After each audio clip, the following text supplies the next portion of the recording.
My stepfather grew up in a small town called Carlisle, Indiana. Raised on a farm next to a penitentiary, my stepdad made money selling watermelons on the side of the country road out of his new DeLorean. Although he was tired of this life, small town, little opportunities for big success. So he decided he wanted to move to one of the biggest growing cities in the United States, Dallas, Texas. His remarkably independent decision was made at 16. He decided that he wanted to move away from his family, and his parents gave him consent. So he drove a long 12 hours until reaching his destination.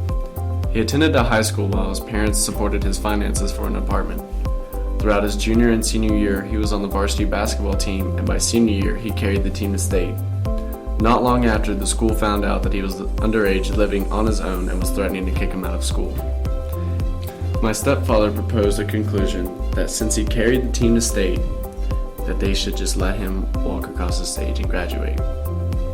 To this day, I'm still confused with how it happened, but remarkably, the school accepted his plea and he walked, but with an acceptance letter from Southern Methodist University. He surprisingly passed his first year while simultaneously pledging the Sigma Nu fraternity. After barely graduating, he had to beg the dean to allow him to be admitted into the business school because his GPA was 0.2 lower than the acceptance requirement, promising the dean that he wouldn't fail a single semester, to which he kept his promise and graduated from business school as well. He then began a startup real estate business in 2005 called Foresight Development.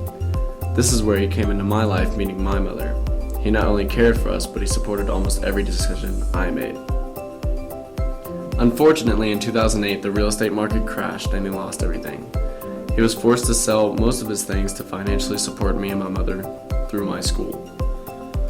Andy, being the most determined person I've met, stood back up and looked around for the best paying job for his experience level. He received a well-paying job, and finally, I had just finished middle school. He surprised me and my mother with a proposition of moving to one of the best public schools not only in Texas, but in the nation. He only wanted what was best for my education, because he wanted to see me become just as successful as he was. Now, as he is exceptionally successful, he pulled me outside on a cool summer night as I had just finished my junior year of high school. He looked at the stars and then looked at me, questioning me about my decisions for college. I told him I had been accepted into the University of Mississippi and Texas Tech. He shook his head in astonishment and looked out into the dark silhouettes of the mountains and asked me if I would ever consider Colorado. He said he would support me financially if I attended a small community college and then transferred to a state college like Boulder. I sat on that thought for about a week and made my decision that he had always known what was best for me. So I took his advice and realized that he was the person I looked up to, the person I aspired to be as an adult, the person that was my hero.